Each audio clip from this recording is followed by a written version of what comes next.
Good evening, bonsoir, and welcome to the fourth and last episode of this series, which is focused around the theme of industry and academic synergistic work. And we know that in Canada, we have a lot of neurotechnology initiatives and products, and they make up for a big know-how and innovation within the territory and also outside of it. And in specific, in Toronto, where I and John lead the Toronto NeuroTechX chapter, we do have a lot of realities that are really interesting to present and explore as tonight's Cogniciti reality. So we also have initiatives at NeuroTechX in San Francisco we collaborate with, and they hold their NeuroTechX events on a Thursday evening. We hold it on a Wednesday, and then where we go live, and we look forward to see you there as well in San Francisco and in Toronto. Hi, John. How are you today? Ciao, Cris. I'm very good, thanks. Are you excited as I am to listen to Larissa McKetton talk about Cogniciti?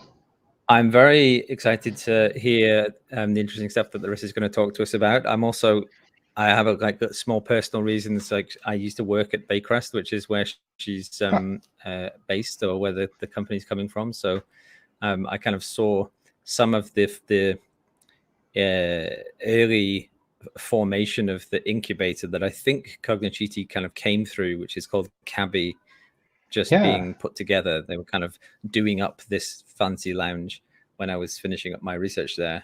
So it's really cool to see some products of that incubator engine already. Yeah, I think it's a subsidiary of Baycrest Institute, and Cabby, as you mentioned, CABHI, is the other entity at Baycrest. And in specific, the Center for Aging and Brain Health Innovation. It's correct. An acronym. Yep. Very proper. Thanks, John. I think Cogniciti is as an identity of its own, though. It is an online brain health assessment, platform as well as main product, and as behavioral tests to evaluate cognitive function. And so we spoke a lot about neurotechnology in the previous episodes, but we never delved deep into the mental health topic too much, which is the focus of this evening's presentation. I think it's important to mention that these tests can be used online and provide useful information to the user and also to researchers. But what do they measure really, right? So we do have, data collection with these tools. And I mentioned that data collection could be done online for research or clinical or other purposes. So this is an interesting question, right? So you work with data collection yourself as a researcher, John. So I believe that there is a lot to say about how to collect this data, right? Yeah. This is an interesting subject area. I think we should probably, and we will revisit this in future events as well, because it's kind of a major theme in technology at the moment, not just neurotechnology, but neurotechnology has its own particular spin on it.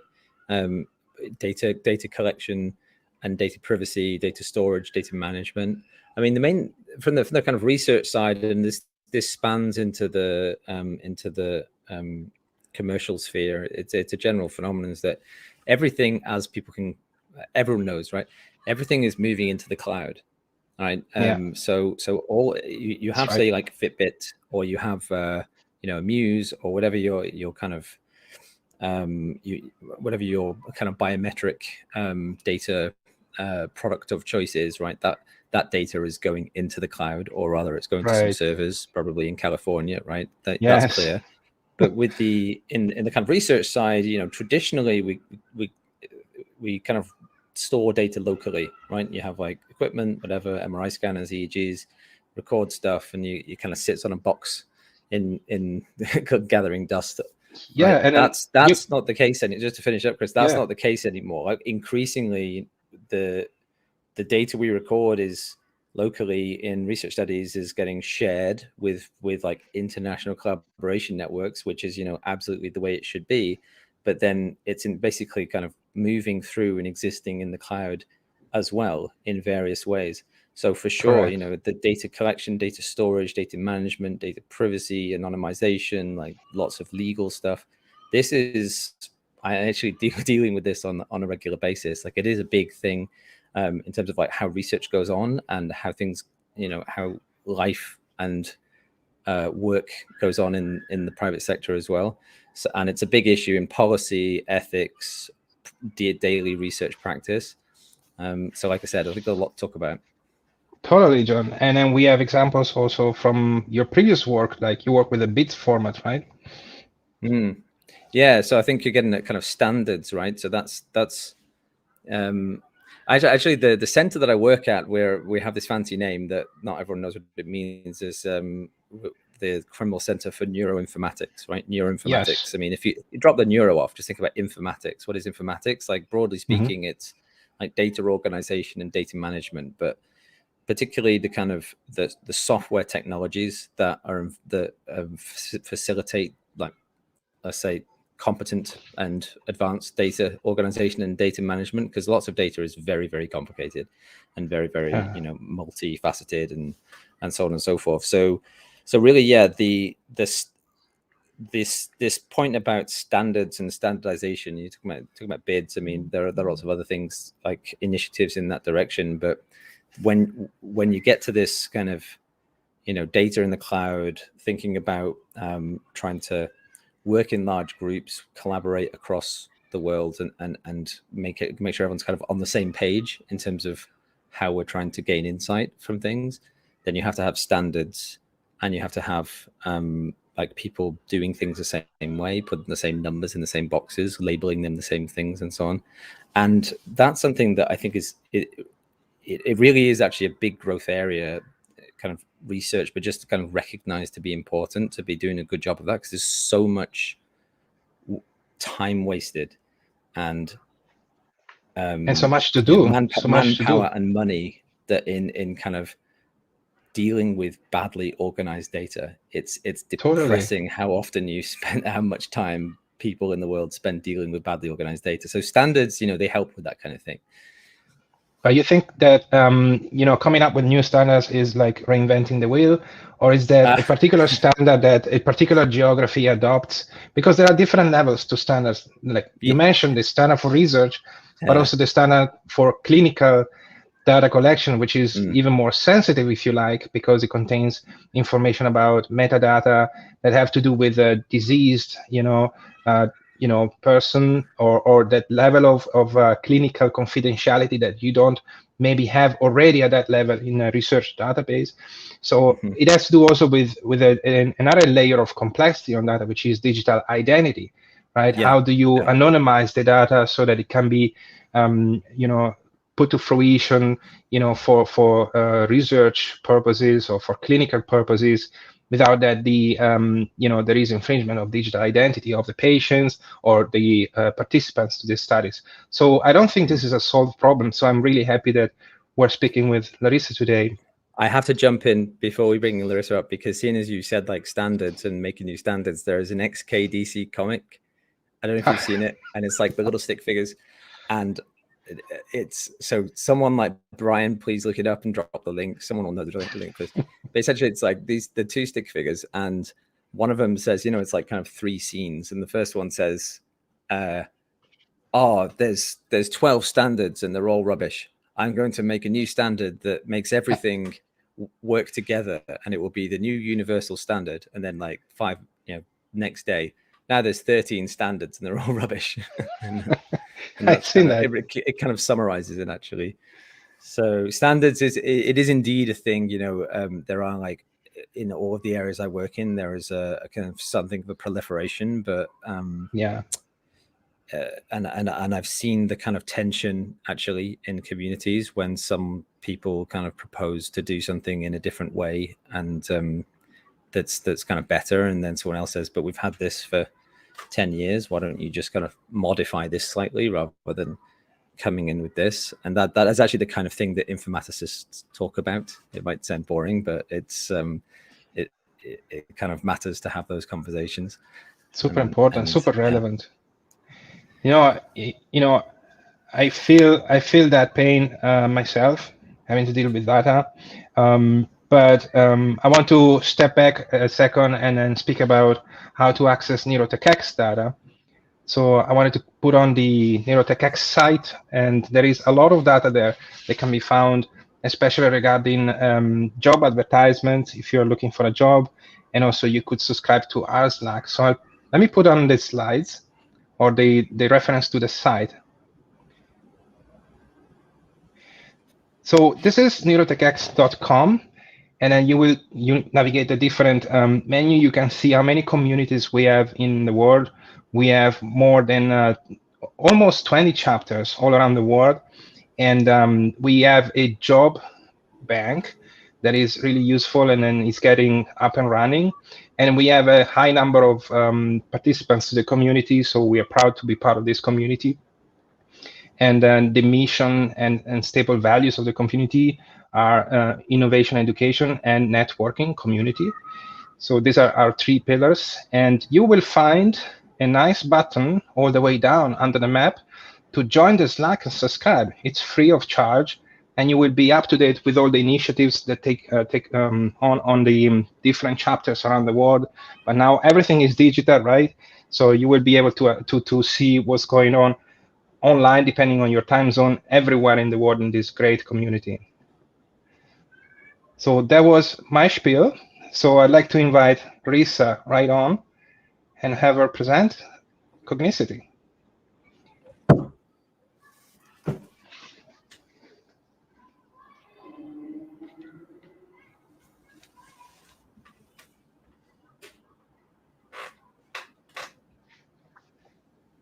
Hello. Hi, Larissa. Hi, everyone. Welcome. Hi, Larissa. Hi, I'm so excited to be here.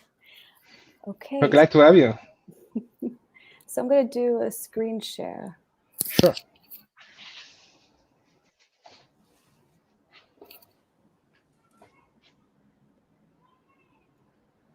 Okay, so I'll do a brief introduction. So I have a bit of reverb on my headset. Can everyone hear me well? Sure.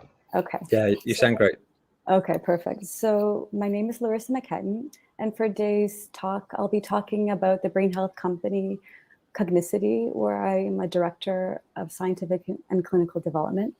I'll talk also about our offerings.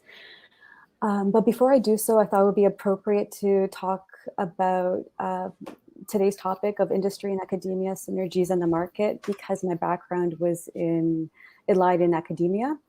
And so I thought it'd be great just to transition, talk about my academic background, and then discuss how I transitioned into industry for Cogniciti. Hold on, I have a bit of reverb on my end here. Okay, so my background, I did my master's and PhD at York University in neuroscience. I looked at special populations with a neuroimage focus. I did a lot of MRI imaging in people with albinism, visual disorders, auditory, perceptual differences, like people with absolute pitch. And it was really fascinating. That's where my formative years were during graduate school and where I really got this neuroimage background. Then I transitioned for my postdoctoral fellowship at Toronto Western Hospital, looking at people who have vascular disorders. It was a lot of vascular imaging of the brain. I looked at people with seno-occlusive disease, strokes, imaging brain bypass surgeries, pre and post brain bypass surgeries. And we did something called brain stress testing. So akin to if I'm going to have to switch this audio. Can everyone hear me?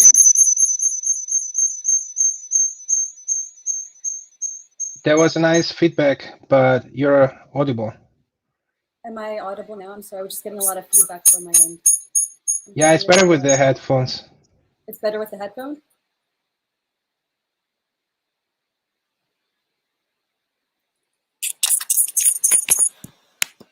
I apologize. I hear a lot of feedback, so I hear my voice reverb in my headset, so it's a little bit hard to talk. So maybe I'll just do it this way, and I'll talk to the microphone like this, so I can hear myself better. Okay, yeah. So that was sort of my background in neuroscience, and then I got into working at Cogniciti, and so it was a transition into industry, and I really enjoyed it, and I think it's very relevant and important to talk with people who are working in academia or in industry, and there are these gray zones where we can intersect. So that I sort of wanted to bring up my background and now talk about a little bit more about Cogniciti and this brain health company. So it is a subsidiary of Baycrest, and as it was mentioned, there's a lot of networks associated with Baycrest. Baycrest is a global leader in geriatric residential living. It has a network associated called the Rotman Research Institute. It's one of the world's top research institutes in cognitive neuroscience. And the scientists from the Rotman actually developed the Cogniciti brain health assessment. So we have a lot of different people and scientists that we work with, again, in research. It also is the scientific headquarters of the Canadian Consortium of Neurodegeneration and Aging, CCNA, and it's Canada's largest national dementia research initiative. And as mentioned, it also has a network called the Centre for Aging and Brain Health Innovation, CABI, a solution accelerator focused on driving innovation in aging and brain health. So that's sort of where Cogniciti came from and its background. And we developed a brain health assessment, the BHA, which I'll talk a lot about today during our call. If there's any questions, just please let me know. Right now, again, my headphones said it's a little bit hard to hear, but I'll talk a lot about the brain health assessment and our tool. It's a cognitive assessment tool. And for those of you that might not know, but there are different types of cognitive tests and the assessments can vary, but generally they are designed to help measure mental functions such as memory, language, and the ability to recognize objects, and they can measure spatial working memory, executive function. So I can describe a little bit about this. And they can also detect subtle changes in memory, especially for dementia and mild cognitive impairment research. So it's very important to for clinicians to know, especially if they're diagnosing patients, to be able to determine who would be a likely candidate for further research or to get an MRI or PET scan for diagnosis. And actually, this is, I wanted to mention that a recent market report in January 2021, based on research and markets, they reported that the global cognitive assessment and training market size is expected to reach 11.4 billion by the year 2026. And it's a rising market, it has a rising market growth rate of 26.6%. And this is a compound annual growth rate. So the mean annual growth rate of an investment over a specified period of time that's longer than a year. So it's a big industry, it's booming. And particularly due to a lot of these cognitive assessments now going in the virtual stream due to COVID, we're seeing more an increase in rise of these cognitive assessments, these virtual products, direct-to-consumer testing. And so, again, it's an important sort of field to consider. But Cogniciti also has another tool called the Smart Tracker tool, and it measures overall health, and I can talk a little bit about that, but especially the brain health assessment, which is used in research studies and clinical trials. And we used our brain health assessment for targeted recruitment into clinical trials. So we use it as a sort of a pre-screen assessment tool. Those who scored a certain percentile score had higher predictive ability to have cognitive impairment, which led to them being great candidates for research. And Larissa, can you hear me? So anyone can go on our website on cognizant.com. I can put it in the Slack channel.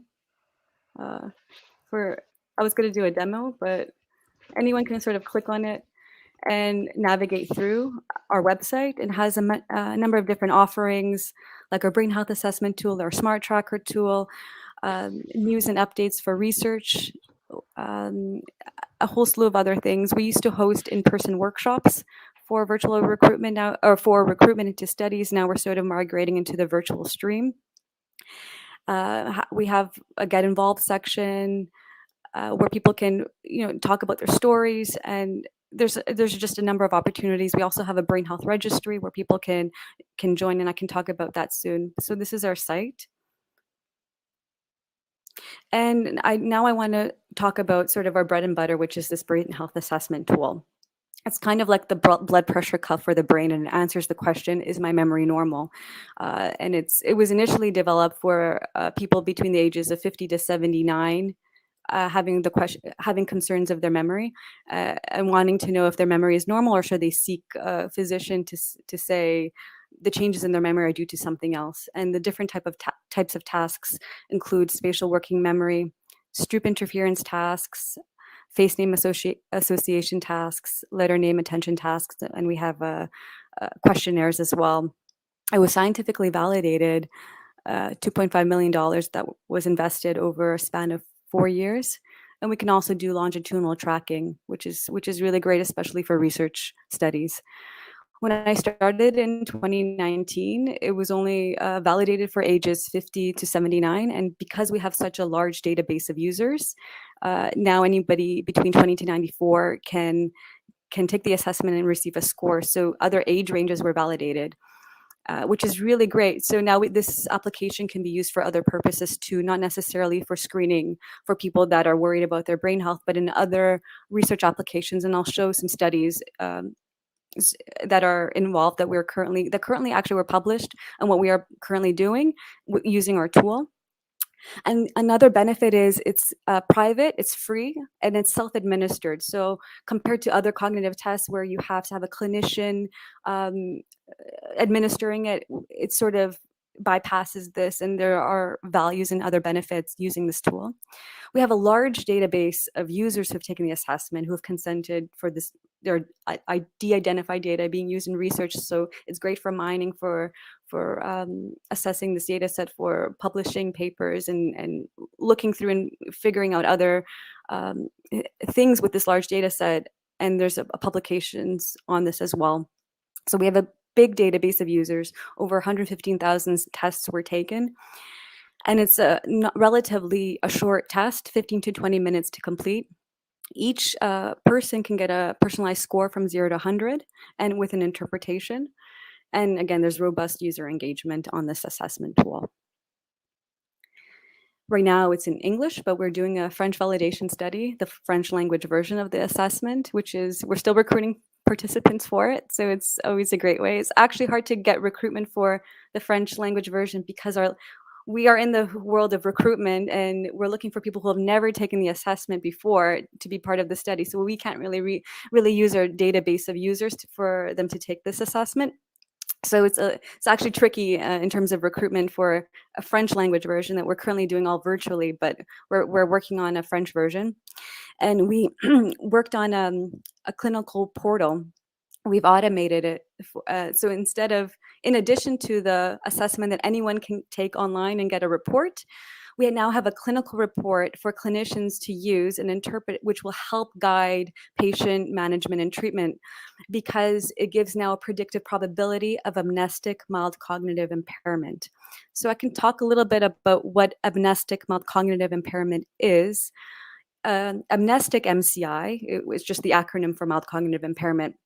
It's where memory is significantly impaired, but other cognitive functions are spared. And you can have non-amnestic MCI, where memory remains intact, but other domains or multiple domains are significantly impaired, like language or visual spatial skills. So in a study where we looked at people with amnestic mild cognitive impairment, this was recently published, our test actually outperformed other tests that are used currently and are very widely used. For example, like the MoCA, the Montreal Cognitive Assessment. The MoCA is a cognitive screening test, and it's designed to assist health professionals in the detection of MCI. So it's great that our assessment now can detect better, has better metrics, and it is performing better, especially in people with cognitive decline and impairment. And it's for those with near normal performance. So there's a paper that was recently published. And the beauty behind that is it's self-administered, available online, and the MoCA, which is requiring a clinician, it outperformed in certain aspects.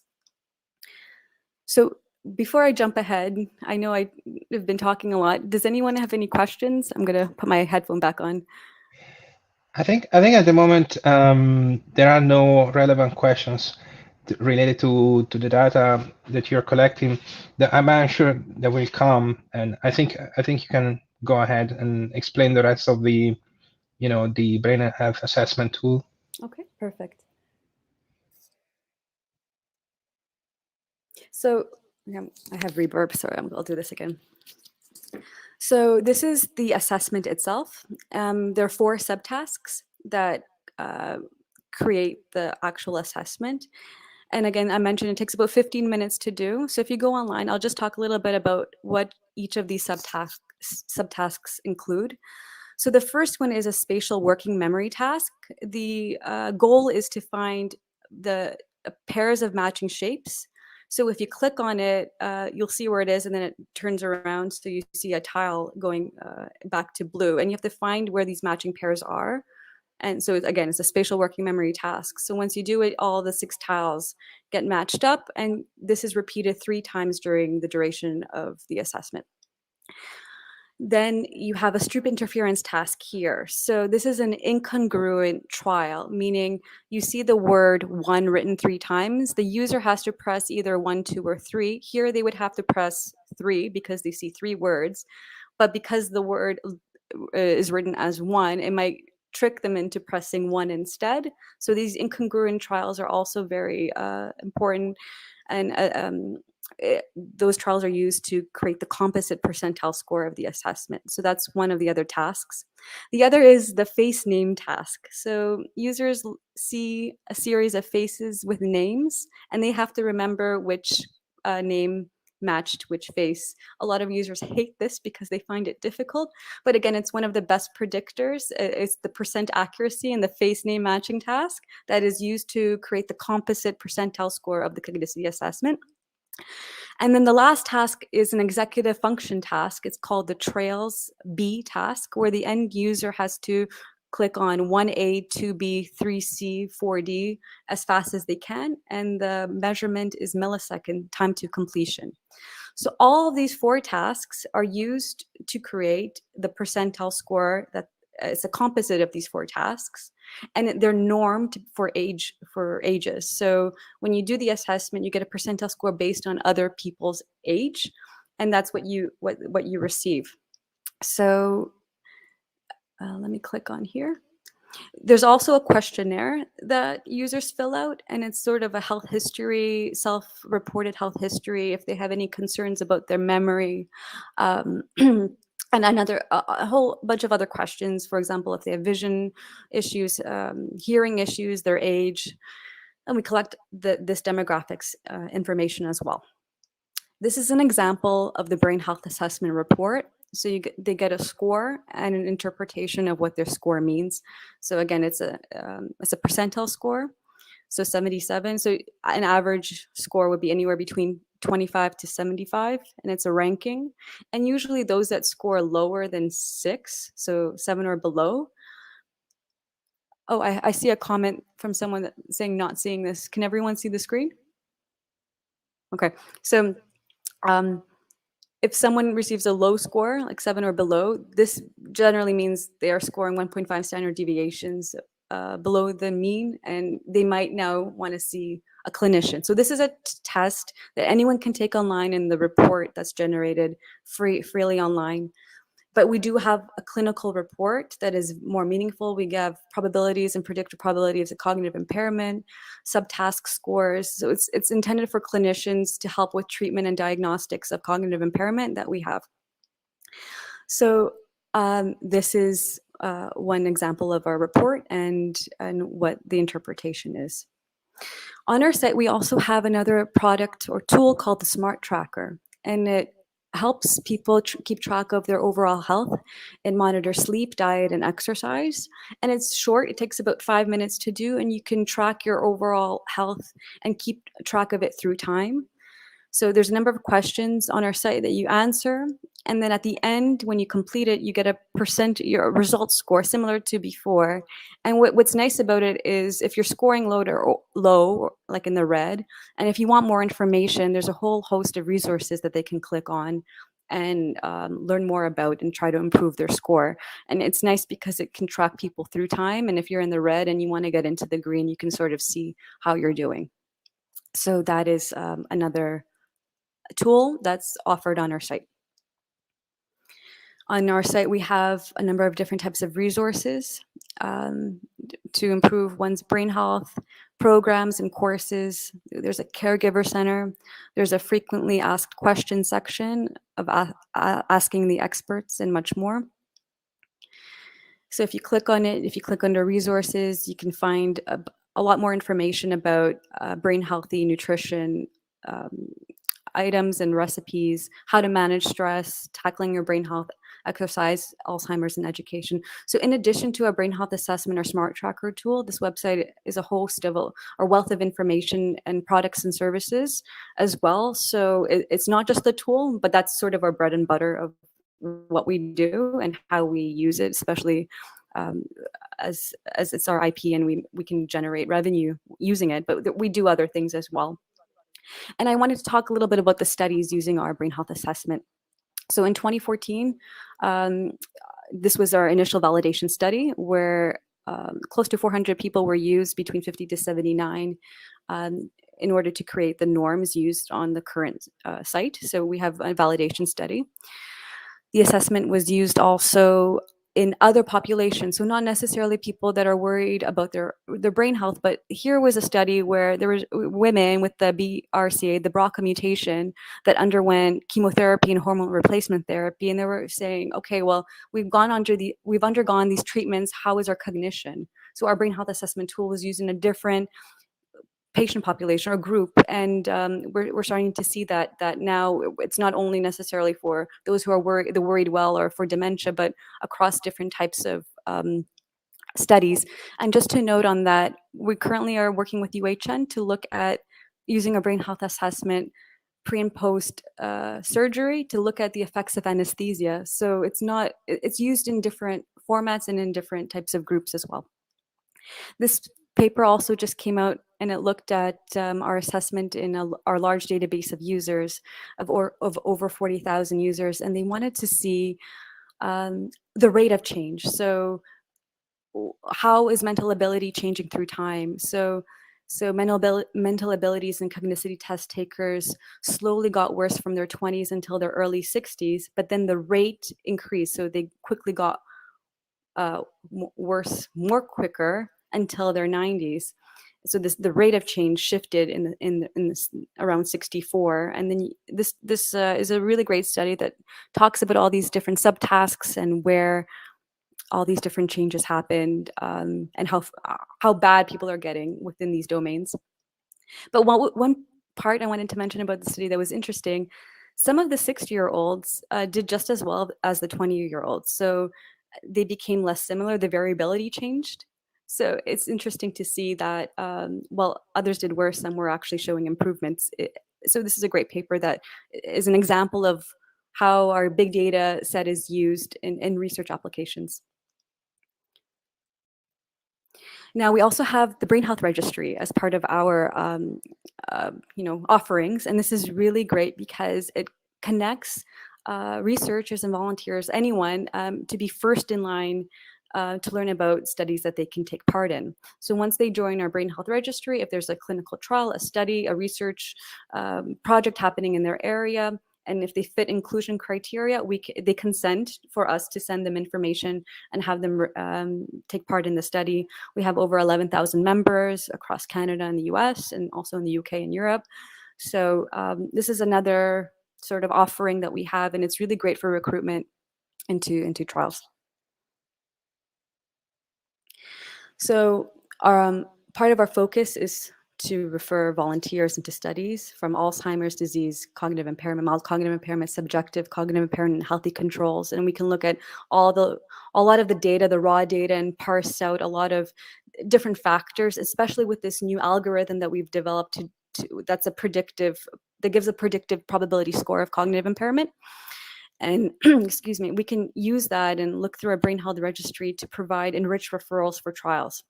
If you look at any clinical trial, especially for early Alzheimer's disease, one of the hardest things to do is get someone that fits inclusion criteria and that doesn't have all these additional comorbidities. So it's a great pre-screening tool that we now have this additional algorithm and metric to help with recruitment. And one other thing is I write a monthly newsletter to over 55,000 of our subscribers. So we do keep our database engaged, and we find that's really important too. So that's another offering we have. And we do have this portal to onboard organizations to use the brain health assessment clinically. This is something that we want to license and have a license subscription model to be used for clinical research academic purposes. And then our database. So we have over 79,000 unique members. I mentioned over the test was completed there were over 115,000 tests taken with 79,000 unique users, primarily in North America and Canada, US, but other locations too. So we have a rich data base to work with. And I don't want to spend too much time on this funnel. I know, Cris, you really liked it, but this was when we were doing our in-person workshops. So now we've sort of migrated from our in-person workshops for recruitment into a virtual landscape. So it's not necessarily relevant now, but what we did before was host these in-person workshops where we did a lot of community outreach and education, and had older adults take part and learn about brain health. They took the brain health assessment, and those that sort of scored in the low end and didn't, and then consented to clinical trials were eligible for recruitment into these studies. And we found that with sites that worked well, we had better randomization rates into trials and industry standards. So this was at a time when we had our sort of in-person offering, but sort of the landscape has changed, and we can talk about this whole virtual change and how virtual recruitment is now the norm with what's happening. And so that's pretty much the presentation. I'm happy to now, this is sort of my information here, my email, any general inquiries can come here, but I'm happy to now talk a little bit more and answer any questions anyone has and have a conversation about all these topics we've talked about. Thank you, Larissa. This was a very interesting presentation, I have to say. The audience already put a lot of questions for you. I'm glad to relay them to you to start already with the first one. So I guess that was either from me or copied by me into this question session. It is, what is special about the brain health assessment in regards of other tools on the market, and then we can go on which other tools are available. Yeah, I noticed there's like the Cambridge Brain Sciences. There are tools that are used specifically for research applications. There are tools that are brain training games, for example. But the value that Cogniciti Brain Health Assessment has is now we have this algorithm that gives us sort of a predictive probability of cognitive impairment that we are currently using in clinics. So it was piloted at Baycrest Memory Clinic, and it's really helping clinicians with treatment and with their diagnostics and helping and seeing where the patients lie and triaging them into different programs, memory programs. And this assessment really does help. So the clinical reports really do help clinicians that way. So I think that there's value in that, and we stand apart from other assessments out there. Again, it's twofold. So we have sort of a direct-to-consumer free version that has all these different tools and products involved, whereas other companies just have the tool itself. And they measure cognition differently. So their assessments might not measure exactly what we do. So again, yes, there are different types of cognitive assessments out there, but exactly that. But we have an added advantage where we have this algorithm that gives us predictive probability of cognitive impairment. Understood.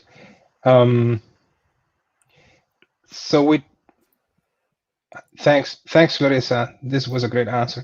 We do have a question from Joshua, and he's asking, do you consider the philosophy behind different cognitive assessments, and does that vary between you and other well-established groups such as Cambridge Brain Science, like we said, with these inventorying systems, or is it more about the app design and making it palatable for data collection? And I think partly you already answered that. So can you repeat that? Sorry. So I think the gist of it is kind of the content of the cognitive tasks, and well, so I think Josh is getting at, like, is the kind of construction of your assessment battery done in a kind of philosophically different, or just different way than other approaches. And then the second half of what he's asking is, there are like some things that are more UI UX design interface things that you're trying to differentiate yourselves in as well? So the cognitive assessments were validated by scientists at Griffiths. So they are experts. These the Rotman research scientists, they are the experts in this field. They know all the different types of cognitive batteries out there. And they did their homework, and they found these 4 subtasks were the best predictors for providing a meaningful report to end users. So I think yes, there are different subtasks out there, but when they were devising this tool, we did have the research in the background in order to pick and choose which of these subtasks are the best ones, and they did their analysis in there, and there's studies on that. For example, Cambridge Brain Sciences, they have a whole slew of different types of cognitive assessments, and you can sort of pick and choose which domain you want to test. But the 4 of these subtasks, we use a composite, and we found that was the best predictive, or gave the best score, or the most meaningful report. So hopefully that answered the question. I think it's a great answer. And I think, to add to that, I think all the preparation that went into the research on how to take this, prepare these tests and take the questionnaires has, and correct me if I'm wrong, has to do with the DSM-5, with the Diagnostic and Statistical Manual of Mental Disorders, right? I'm not clear if I'm assuming they did that, but yeah, I'm not sure how relevant the DSM is. Understood. So I'm closing this question, and there is another question from Eden. He's asking, when you mentioned the 4th test with the reaction times, he's asking, what is the margin of error on your millisecond timing?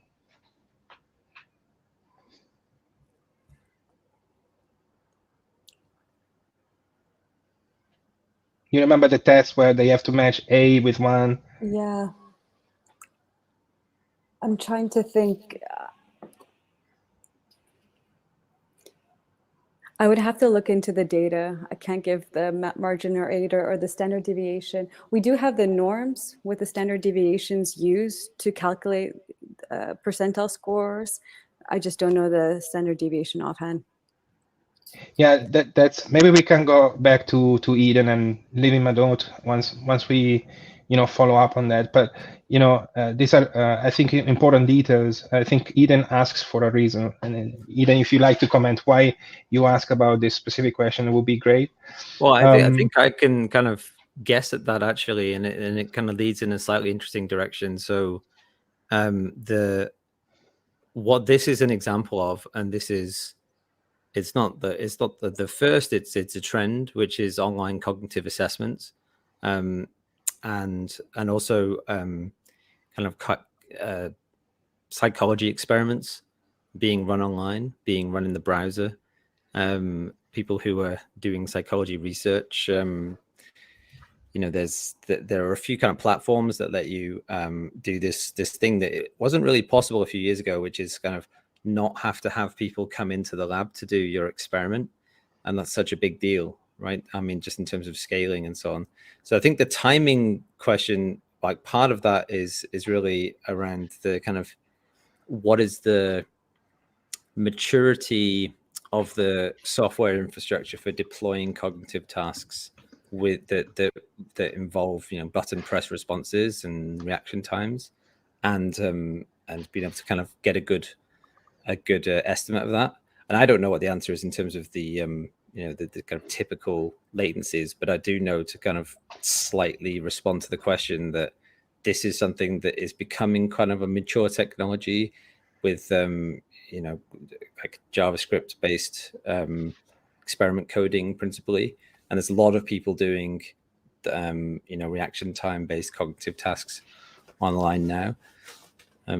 I don't know, Larissa, if you've has that been something that you've been involved in, or the discussions inside in the company on the development side, the kind of web development side of things for the cognitive task? Is that something that is a ongoing process, or is that kind of stabilized at this point? Well, when we developed our algorithm for mild cognitive impairment, we did machine learning. We looked into the database to find the 3 best predictors for cognitive impairment. So yes, the 4 subtasks and the 4 metrics that are used to calculate the percentile score were the best in that case. But now we have more data to refine it a little bit more, and which is why we have now a clinical report. So the tasks itself and the data hasn't changed, but we now are using sort of different tools to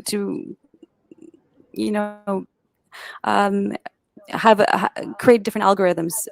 And this was sort of the question that we were talking a little bit about, is to find synergies with other types of data sets and other types of companies that might work to establish biomarkers. So right now, this is just a cognitive assessment, and the data that we're collecting, like cognitive data. But if we collect blood tests or genetic tests and EEG scans on these clients or patients or end users, more data is always better, and combining it can provide even better algorithms and better predictive probabilities of certain pathologies than just one standalone cognitive assessment. But I always say the more data, the better, and the more the sophisticated the tools get, and the AI and the MLs get. So we do refine it, and this was just an example for the clinical portal where we did refine our algorithm, and now we have a different clinical report based on the same data. Got it. Yeah, and I think it's great that you're mentioning that more data is better. In fact, there is a question from you, John, and it says, how long did it take to build up a database of 80,000 subjects? Since 2014. So we've been collecting data since 2014. We had a big spike in users in 2018 when we were doing our in-person workshops.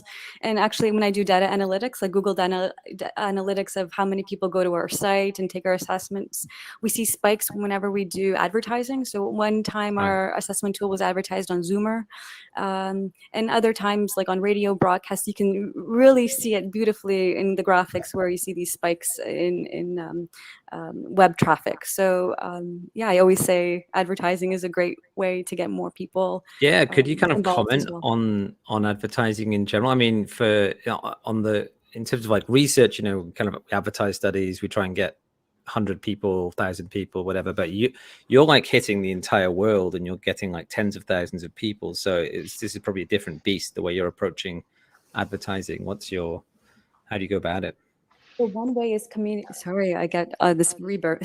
Sorry. One way is community outreach. So when we were doing our in-person workshops, at the time in 2018, we did have huge spikes in numbers, and it was because we had engagement coordinators and specialists going out into the community, asking the centers to advertise our workshops and our studies. So we did get bumps in those numbers. As well as, again, the Zoomer report was a great way, and marketing approaches. That's how we pretty much got those numbers in. It's sort of slowed down during our virtual, during COVID times, but we still do outreach, especially for the French validation study. So there are ways companies can still do this.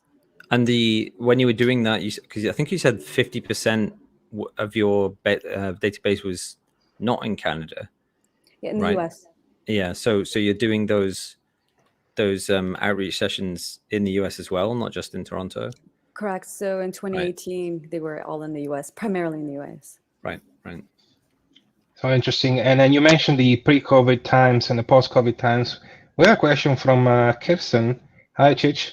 And she asks, given that many people completed the assessment pre-COVID, is there a way to use the database to evaluate cognitive impairment, for example, in people with long COVID, as you actually collected data pre-COVID and then you could collect it now as a baseline? That's a great question. Right? We actually are teaming up with scientists that want to use our assessment pre-post. Well, it's not necessarily pre. It could be pre if they took the assessment before they had their symptoms, but long haul COVID patients. So they want to look and see look at cognition long term. So we are working on a study with some, or we are trying to get an RB for a study to look at this specifically, but we don't ask in our questionnaire if you had COVID or not. It's not part of what our intake, but we do get a wealth of information. And if there is a patient that was enrolled in a study and they've done the assessment before and they are found to have COVID, we can always do a longitudinal, pre-post to see the changes in status, or the change in cognition based on their symptoms. But yes, so that was something that we have been approached by from two different people, or not vendors, but from a clinic and from another research group, wanting to use our assessment to assess long COVID patients. So that's a really good question you asked. Yeah. That's so relevant for brain health, especially in these times, right? And it's great that you have this availability of data. What would you say in general? And this is a question from Joshua. What are the three or four significant points for the final cognitive health number that you mentioned? The statistics that the BHA health assessment number. I think you call it index. Can you say that one more time? What do you base so if you have 3 or 4 significant feature, you base the index on as a final health assessment index? Oh, the 4 variables to calculate the percentile score? Yeah. Yeah, so we use, actually, maybe I should show the presentation because it goes nicely into it.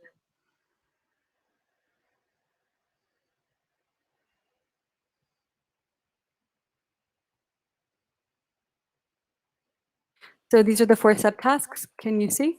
Okay, so yes. The first one we look at count. So how many times the person clicked on to the pairings. So we look at the number of clicks. Number of clicks is this metric. Here is how many times they had a Stroop interference. So if they pressed 1, if they clicked on 1 instead of 3, so the incongruent trials, the errors here. Here are the face name. We're looking at percent accuracy. So what's their percent accuracy? And then here for the trails assessment, we're looking at time to completion in milliseconds. So so we have a Z score for each of these, and the 4 in total the composite score creates the percentile score. So those are the 4 variables we used and we found. And if you look at the validation study from 2014, it goes a lot more into detail of how these assessments, how these calculations were performed. Thanks, Larissa. We do have a question from Krista Kelly. She says, great job, Larissa. And she says, I think you mentioned you have international users. How do these tools/tests translate to different countries/cultures? We're doing a French validation study, the French language. So that's what we're currently doing. We did have a number of workshops, in-person workshops that we did in 2018 in the UK. So in terms of languages, we do want to translate it into other languages as well and validate it cross-culturally, but we're doing it sort of in stages. So the French first, Mandarin was one of them, and Spanish was another one. So we do want to have it translated into other languages to cross borders, essentially. That's a great question. Thanks. Yeah, it's a great question. And I wonder if the percentile is calibrated across the same language populations or across all populations and then normalized. That's what we want to do for the French study. We're looking at French populations within Canada, but we do want to get a whole battery of people, for example, for the Spanish version in different countries. And we want to ensure that we capture and we get a good cohort of people that we create these norms for. The initial 400 that were used, they primarily were I have to check the paper, but I remember they came in. I think they were primarily based in Canada, but we did we're looking at the number of our database users who cross different countries, and we found that the numbers were similar, at least with the English version, which was very reassuring. And that paper is being written up too. So we're looking at our database sample compared to our initial validation sample, and it's reassuring to see that the numbers align and they're not significantly different from one another. That's encouraging, especially because I expect that you're having normal distributions, right? So you will nicely distribute your indices and quantiles across known statistical densities. Well, that's great. I do have a question from you, John. Maybe you want to ask it yourself. So it's the first one. Yeah, so I wrote this one down, and then I think immediately afterwards, Larissa began answering it on the kind of slide that went down after it. But I think it's still, I'd like to hear more. So you have these two interesting things. You have the cognitive assessment, and you have the database. And after I wrote it down, the thing that you did is you showed the slide where you had the kind of sign up for the database, which to some extent answered the general question, which is what is the relationship between the two, and are they separate? But to kind of develop it a little bit more, I mean, from the point of view of the company, from the point of view of like what innovation, like what's the kind of relative weight or the kind of other aspects of the dynamic between those two parts of the the portfolio, because they're both kind of interesting, but I think the database is particularly interesting in a way because that seems to me like a more unique thing from relative to things that I've seen before. But I do think this kind of community building thing that you're doing, right? Getting a newsletter out, getting like a database of people, make them kind of know that you're around so that you can then access them and kind of enable other people to access them for useful things like research studies. This is all like a really interesting thing to be doing. So are you kind of more at the database or more on the testing? Like, is there anything to be said about the proportions? That's a really good question. Proportions are, I would say, it's pretty much split between all of those avenues. We were specifically thinking right now during COVID, how do we engage our users, our end users, our members, instead of doing in-person workshops? And so the newsletter approach was created, and it was a great way to maintain engagement. And boy, are these members very vocal. So after each newsletter, they write back, they are engaged, they give us topics for upcoming monthly newsletters. And we in these newsletters, it's sort of really nice because we do promote other Baycrest webinars and seminars and other things that are going on. And I get to write about different really interesting things in the field of aging and neuroscience. So it's great because they're very engaged, and it's great also because when we do send them information for upcoming clinical trials or research, they're expecting something from us, and they're sort of in the know to begin with. So we have better engagement and rates of enrollment into studies. So to answer your question, it was a little bit lower on the end of assessment. Actually, I would say this year there was a lot of work on our assessment tool development because we had 3 publications that came out from research that stemmed from the past year to 2 years.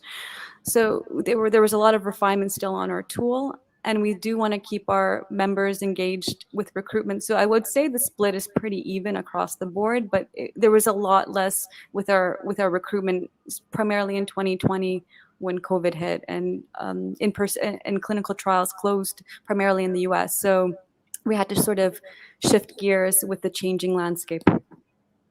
Yeah, that's interesting. And like I said, I think the most interesting thing is like the way that you stitch those two things together. But the cognitive assessments, online cognitive tests, and so on, yours looks pretty cool. I'd need to read the papers to know if it's really good and so on, obviously, with my scientist hat on. But the database thing, that's not something I've seen before. So it's really interesting to hear about. Great. And the numbers are, very impressive. It's really good for recruitment to do inclusion-exclusion criteria, working with pharmas, providing them information. So like recruitment is such a big part of research. And I was talking earlier on, I was talking about data organization, right? And how important that is for not having people wasting time. But I'm not saying the recruitment is like wasting time, but it takes a long time to do recruitment for clinical trials, large studies, right? It's a huge investment. So just everything you can do to kind of improve that process, I think is really valuable. And then you do have the other product that is the Smart Tracker, which is more on the side of the assessment tools, right? So that is something that is the real-time version of the brain health assessment. Yeah, you can take it anytime. It's real time. It calculates a percentile score, not a percentile score, but it calculates a score, and you see where you stand in relation to how you did previously. It's really easy to use. I think we talked about this before, creating it into almost like an app version. It could be built into other types of systems and joined with other types of products that are out there. There are similar products that are out there, but the nice part is it is free. Anyone can take it, and it goes nicely with all the other offerings that Cogniciti has. And is the Smart Tracker also collecting data? Yeah, we do collect the raw data. It hasn't been analyzed yet for a study, but we do collect data on those users, and then we could see even longitudinal change in people's performance. You compare it with the assessment data. It's just we do have a wealth of information, and so many different studies can be looked at, but that is one aspect too. And you can even look at, like, there's so many things and research questions you can answer looking at the Smart Tracker data compared to the self-reported health history and the assessment score data. That's like one study right there. Yeah. Do you find that people are trying to kind of improve? Do you have a kind of brain training like sub-community at all? So at Baycrest, it's actually by Dr. Brian Levine. He has a GMT brain training program. So we don't want to sort of impinge on what he's doing, but he was one of the scientists that helped develop the Cogniciti brain health assessment. So we do have that offering, but it's sort of part of a Baycrest, part of the ROI scientists stream of things. So our assessment was more for providing end users a percentile score of how well they're doing compared to others based on their age. But there are brain training games that we're affiliated with, but we don't have it specifically. We do refer to it on our site on programs and services, and if people want to take part in it, like all the information's on our site there. Yeah, I was thinking more on the user side. Like, are there some people, so not like you providing a kind of brain training platform, but people using the assessment as a score, and then kind of coming back regularly, and I don't know, doing lots of crosswords or something, but trying to kind of beat their last score, and then kind of keeping track. We haven't assessed that data, but you can track it yourself, because the I don't know if I showed you actually. Here, I can go on. Let me see on the presentation. Here, if you see this figure here, you can sort of track how you do through time. So and it has a date stamped. So if you are doing some sort of training on your own, you can see how well you're doing. You can do your own self-experiment. And it's interesting because there is a lot to say, I believe, in terms of timestamps and the time span that you take the recordings for, and how many sessions you take the recordings on. If you look at these three bands, red, yellow, green, do you represent one subject at a time or one session at a time? How is that happening? It's a session at a time, and it's based on I think it's the average of all these categories. So you have a Smart Tracker report, you have your score, and it's a composite of all these variables, and you can measure it through time. So it's not like this score is not one alone. It's a composite of all of them. Do you do any longitudinal work? Like are you tracking any populations longitudinally? We just recently added ethnicity as part of our questionnaire, which is important because I just attended the Alzheimer's Association International Conference, AIC, last month, and it was one of those. It was a really big question to see diversity and ethnicity being represented, especially in clinical studies. It's usually Caucasian, so it's really important to get diversity. One of the what we know is part of our database. When we were doing our community outreach and when we were doing our in-person workshops, we ensured to go into these community centers that had diversity, different ethnic backgrounds, so we can have a better representation across the board. And our database, we know, is filled with different types of backgrounds. But we did recently put in our questionnaire. It was end of 2019. If participants wanted to include their ethnicity, so we can look at that metric. We haven't looked at that yet as part of, we're working on a demographics paper, but you do bring up a good point where the vast majority of people taking online cognitive tests are Caucasian women. And so when we want to branch out and diversify, we want to make sure we get a good representation of both genders and of different backgrounds. So I think it's actually very important that research and science studies and clinical trials that are developing Alzheimer's drugs, and that was again brought up during AIC, represent a whole slew of different backgrounds, because we do know that comorbidities exist differently based on your ethnicity. Yeah, and so that's a great question, John. Testing is important to account for that. Great question and great answer, Larissa. And we have longitudinal studies across different demographics, but also longitudinal in time. And we know how important it is, for example, for Alzheimer's disease interventional therapies, how important it is to follow up, for example, for drug development, follow up across sessions, right? Is the longitudinality, let's say, also applied on a time scale in different sessions, or just across the dimension of the demographics? We ask participants to complete their second assessment at least after 1 week. So there are 4 versions of the test, and we did this specifically so we don't get practice effects, which is important, because if that's another point to mention. There are cognitive assessments out there that only have 1 version. So at some point, you're going to get better and better because you're doing the same test over and you learn for it. We have 4 different versions, and we ask participants to complete the second one, at least on our, when we do our newsletter every 6 months to every year. But if we validate it, so you can take version 2 at least after 1 week. That was the time frame we did it. I'm actually currently running the French validation study, so we're asking everyone or our participants to complete multiple versions and the same version at least 1 week after to measure, practice effects and see how different these tests are, and to make sure they match our validated sample. But that is also a very good question, how often you should be doing these tests.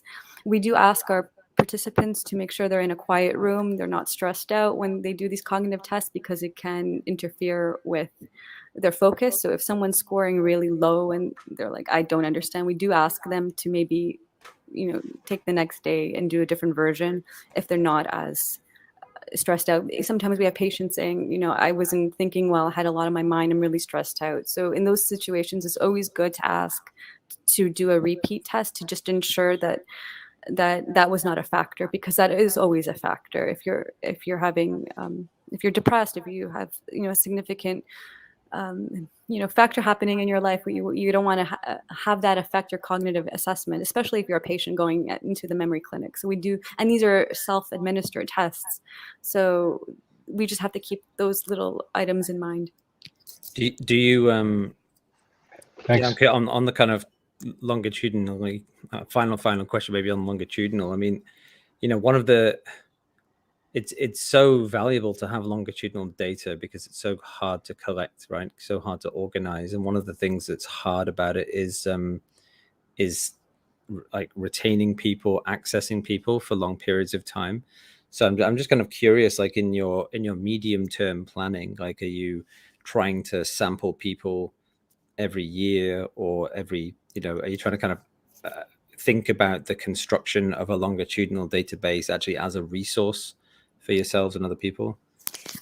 Great question. So we have students right now working on a longitudinal study. So I worked with a postdoc cleaning the database. So she helped a lot with the cleaning scripts to look at our database of users. I think there's close to like 20,000 unique users who've done the test more than once, and we can do longitudinal tracking. So it's a big data set.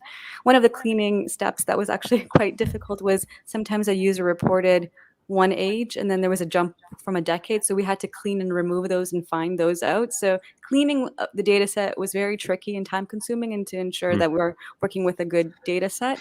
But we do Always have is. a lot of data samples after 6 months, after a year, after 4 years, a year. So we can look through time. And also we can look at self-reported health history to see in those groups that self-identified as having MCI, or vascular risk factors, hypertension, diabetes, high cholesterol, to look at the rates of change in cognition longitudinally. So we do have a data set that has been cleaned, and we're working on analysis for it. And that's a really great question you asked, because we always get asked, what does your longitudinal data look like? So we have data that was published cross-sectionally, but long-term data is always good, combined with comorbidities. Because you're in such a good position to build that, you know, with the retention and with the access and all of the things you've put together. Like, it seems like you have an opportunity and a kind of special power, like a superpower here to actually, you know, construct longitudinal resources.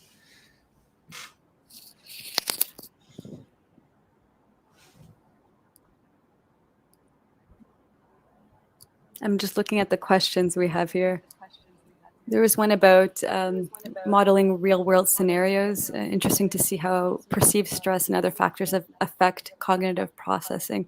That's a good question, because it's self-reported, and it's a question we can't tell. So these are a lot of users are doing these assessments independently, and we don't know in our large database how accurate the data is, and that's one of the issues with self-testing, is we don't know how accurate it is. Someone can always misreport an age, but the beauty behind big data, we typically can circumvent this because we have such a large data set, so the noise might get washed out once you do the cleaning and analysis, and that's sort of what we've done with the paper that was just published. That's a great question from Ore, and thanks for answering it. I was curious about the kind of assessment also in the smart tracker, as in, which part is self-reported out of this, real-time tracking measures versus the brain health assessment, and would it be possible to add more telemetries within sessions, such as, John was mentioning the Fitbit, but also it could be EEG or other kinds of data. So the questions for the smart tracker, this was before my time, so I'm not clear on how it was developed, but we did make changes to our brain health assessment questionnaire, and we added more. So it's not impossible to add more questions if this is something of value. The smart tracker is something that we really haven't explored in too much detail. We do have a big data set on it, but again, our brain health assessment tool was something that we spend a lot of time and focus and energy developing and refining it and finding different opportunities, especially with clinical applications, portal development. But smart tracker is something, it's sort of in the back of our mind. We do have it. We can always update it and modify it. But as a business goal, it wasn't something that really presented itself to us. Although there can be conversations with incorporating into other existing tools and using it in different modalities. So again, to answer your question, it's not impossible to update it if we find that there are other questions or metrics that would be more suitable to include, but it's pretty self-explanatory. It's a questionnaire, and to see which domains people need help with, and to improve your score. And what is it? Is sleeping better, eating well, exercising more. And so once you have those lifestyle factors in check, usually those are the best predictors for overall health. Thanks, Larissa. That's very clear. So we're nearing the end of the meeting today, and then we had some questions at the beginning of this episode today about data storage, right, and biomarkers. So I'd like to address these two separately, maybe. If you have a format that you come up with at Cogniciti, or if you use a known format that you probably describe in your papers, which would be the best way of going about it? And then I will ask the question about biomarkers. So I'll answer the question about data, the types of data we ask and how we store. So we have two databases for Cogniciti. We have 3 layers of consent. So when someone goes on our cogniciti.com site, they first consent for our there's a terms of use and privacy policy that they would read and consent to. Then there's a second consent if they consent to being contacted by third-party affiliates of Cogniciti. We can provide information to them if they want. And then the third layer of consent is if they want to join our brain health registry and learn about research and opportunities in their area. And for that, we collect more information like their name, email, postal code, not postal code, but telephone number and things like that. So any marketing information is stored on a separate database and is hosted separately, and any brain health assessment data is de-identified and stored separately too. And it's we had a lot of privacy and a lot of dollars were invested to ensure that these two databases don't get linked or talk to one another. And there's a lot of privacy policies in terms of use that are always looked into. This is something we also talked about with the upcoming federal election. These privacy in terms of use policies might change, and so we always have to be updated with we always have to update to the latest legislature that's out there. So I think hopefully that answered your question in terms of how the data is stored. Yeah, that's a lot of dependencies. There are different across geographies. For example, now if you make this investment to make the data HIPAA compliant in Canada and probably US with a different agency, then you still have to address what would be the usage and storage and compliance with data in Europe. And I think this is an open question. It doesn't have to be addressed necessarily today, right, or tonight, or before the elections. But I think it's an issue that every vendor will have to afford in terms of how do we preserve the identity, the digital identity of people, and how do we safeguard them and give them the right to retrieve their data and so on. And every compliance agency has different rules. So it's a bit complex to navigate different geographies because the legislations, they are done on a certain territory, national territory. So, but now data is global. So this is something that will come up over and over again. And the second question was about biomarkers, right? So you use your brain health assessment to be able to qualify mental health biomarkers, and there are two phases to that. One is facing the consumer with the web app, and the other is facing the more granular data collection. Is that granular data collection used to add metadata on your assessments only, or is that used to improve the assessment as well as a extra biomarker?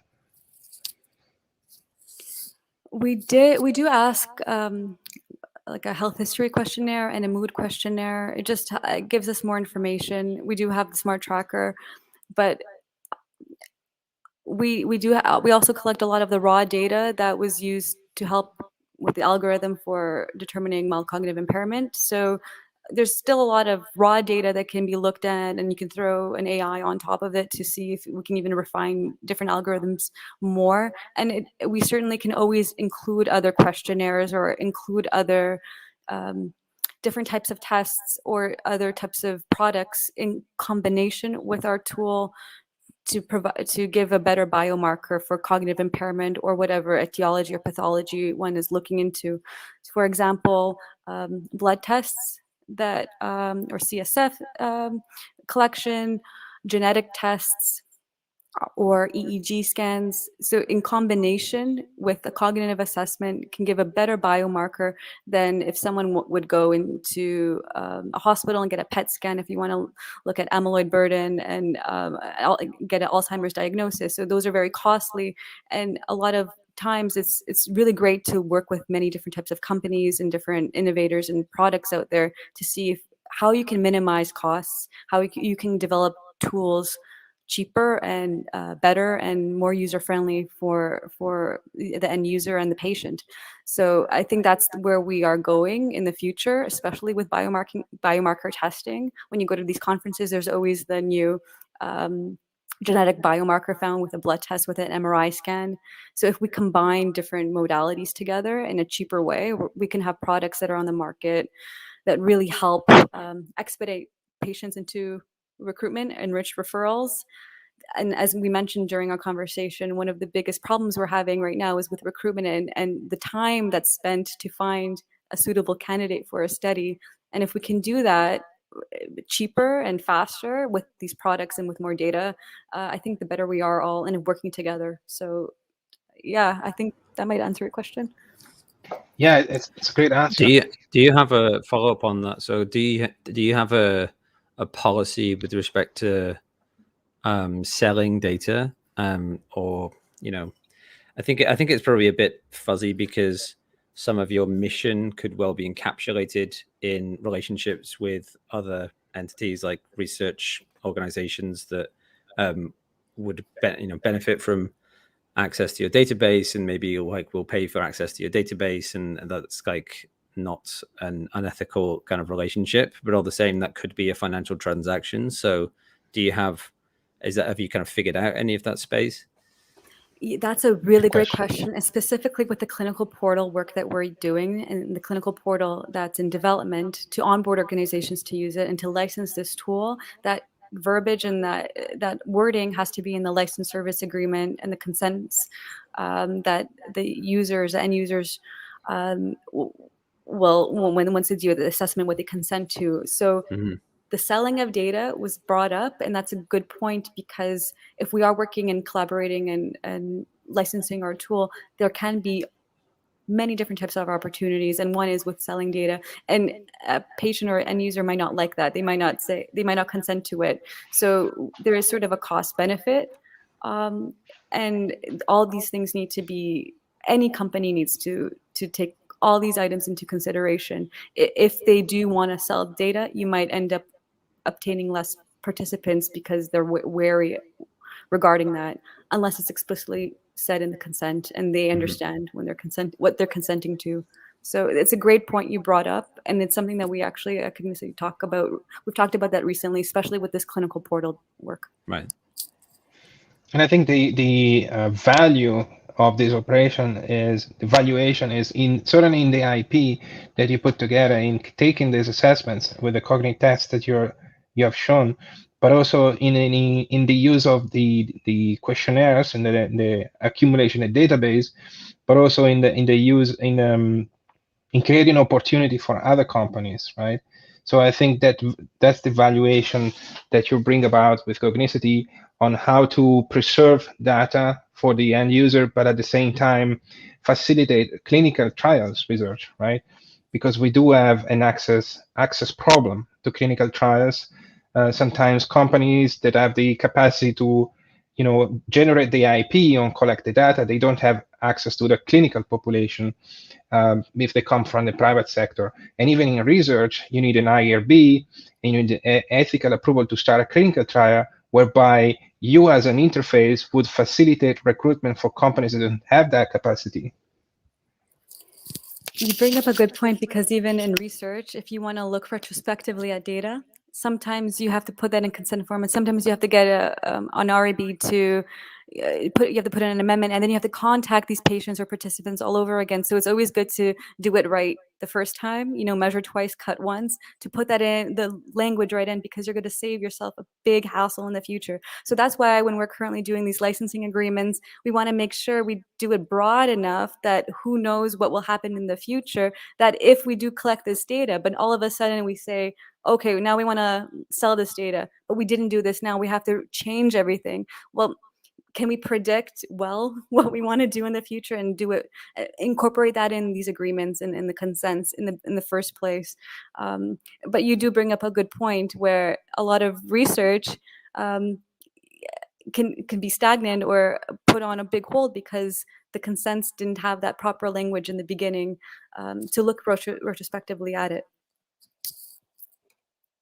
there is another aspect to that, which is, the valuation of your IP and the database collection, the facilitation of access for third parties, which is great, but also it comes with a cost, which is you can grant your level of cybersecurity to your user, but you don't know what happens on the other side of the ocean when you start a collaboration with a third party. Say, for example, you mentioned these DNA companies that provide interesting, useful prediction about health assessment from your genetic makeup. What about their data collection policies?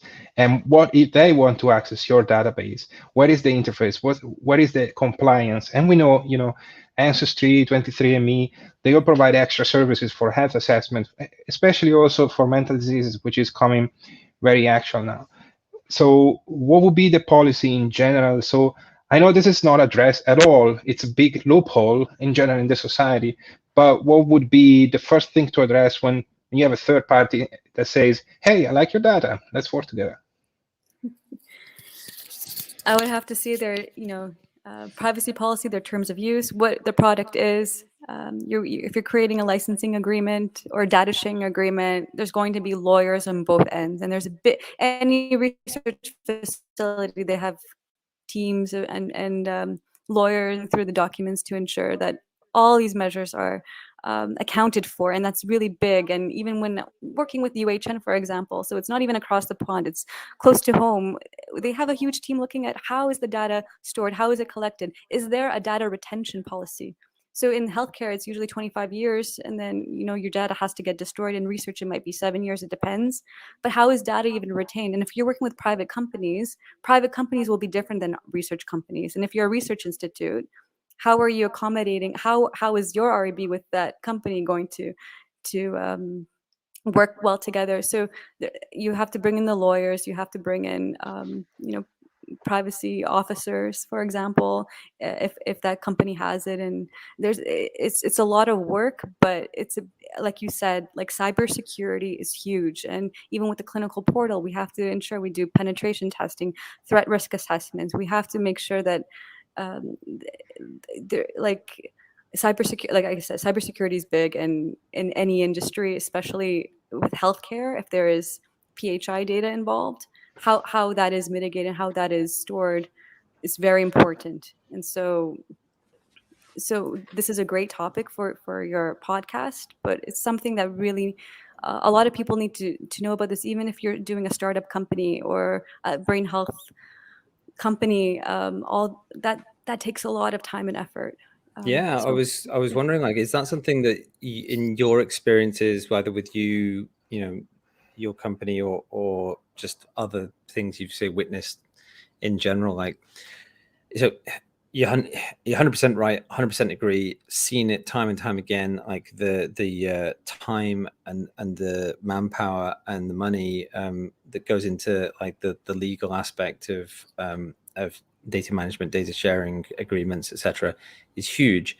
And that's for like well-resourced organizations. So have you seen situations where there's been, say, an interest or an opportunity that has been effectively closed down by the lack of financial resources to engage in the legal arrangements?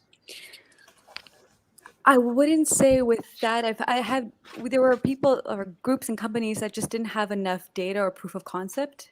So the idea was so great. I love science. I love working with others and collaborating. But at some point, there's your research staff can be spread so thin that to take on someone else's vision and to work together, it's great, but the resources might not be there, or we don't want to do the proof of concept or the grunt work for them in order to say, yes, it is effective. So we have all these companies coming to us, and we go to our board of directors and say, this is a great opportunity, but how much money is it going to cost to know if it's going to work or not? Did this company do their homework, and do they have proof of concept? Do they have a study with results? And now we want a paracognitive assessment. So it's not necessarily the funding that was sort of the drawback, but there's so many ideas, but how much data is there to show efficacy of what they're trying to sell. So I think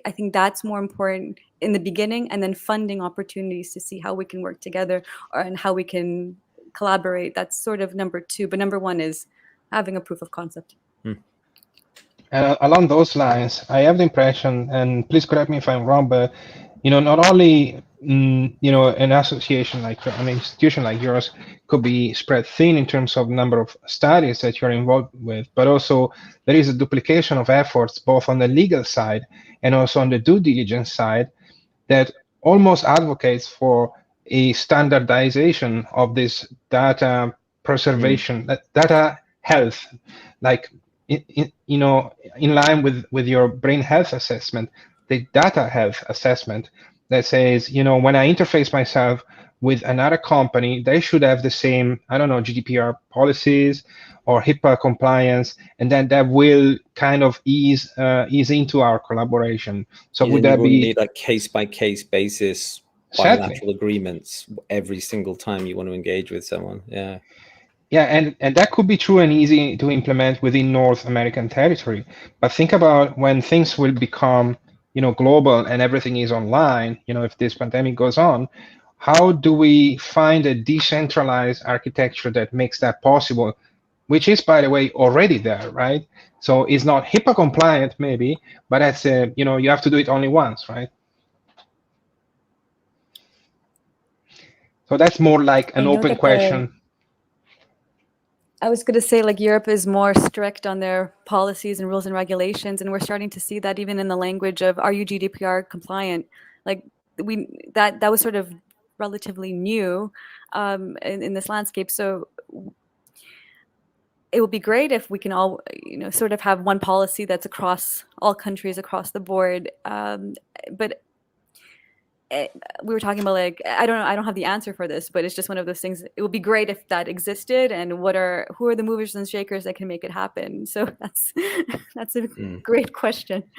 I mean, it's a great open question, right? And nobody has to answer, but we want to expose it in this podcast because this is a loophole, especially when you go international. And the other question would be, should you accept the more stringent policies or the leeways or halfway in between, lenient strategy for compliance with HIPAA or the stricter in Europe? What is the standard for a global standard? If this is going to be a decentralized operation and communication among different institutions, which actually spares a lot of money, both in ethical committees, in validation, and in collaboration efforts.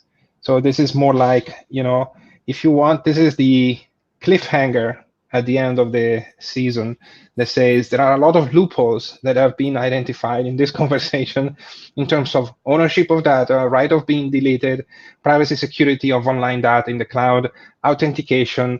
Is a biomarker as a biometric fingerprint? Can we reconstruct, identity from, as you can with a fingerprint from brain data or metadata? So these are all open questions. And to me, neither HIPAA nor GDPR has answered that completely. So there is a valuation aspects to that the first person or entity that comes up with a solution to this global data sharing problem for neural data and neural clinical trials evaluation will solve the problem.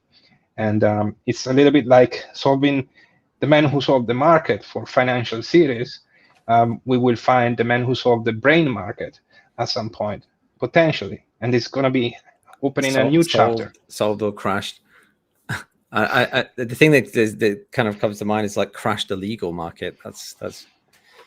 There's a lot of people you put a lot of people out of work with such an innovation, Cris. Every collaboration. Think about the costs that is taking now for every collaboration of Cogniciti with any external partner to put in place the legal team every now and then, and say, if you have 10 collaborations a year, it's going to be how many hours for the legal team?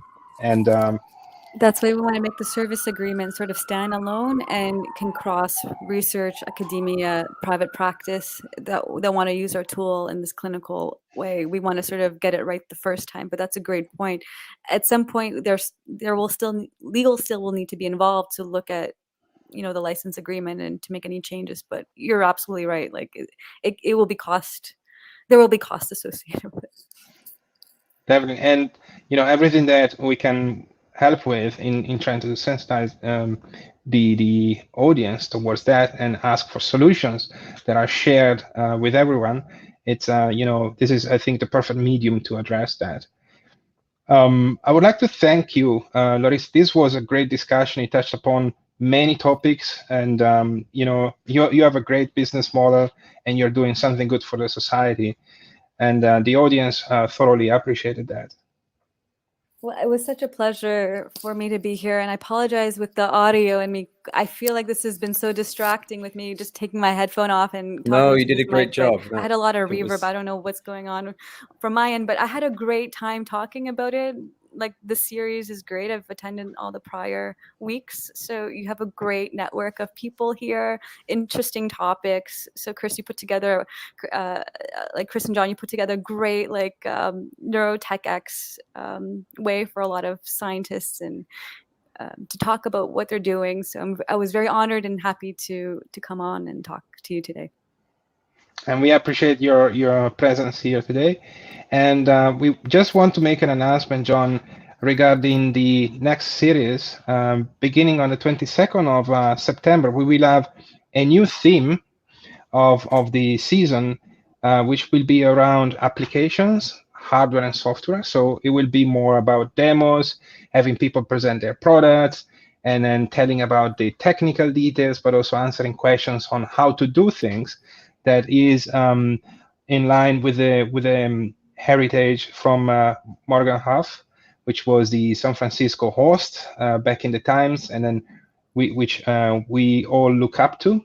So we want to remember him as well, because he was an inspiration, certainly for me, but I guess I can speak for John to start this series. And then we sit on the shoulders of giants all the time, and we learn all the time. Also, thanks to you, Larissa. And thanks for the audience for their great questions. And no questions was out of the line. So thanks, Eden, as well. So I had a lot of fun. And I'm looking forward to see everybody again on the 22nd of September, where we will start with a series about applications, hardware, and software. Thanks, everybody, for the great night. And I wish you a good night. Night, everyone. Bye.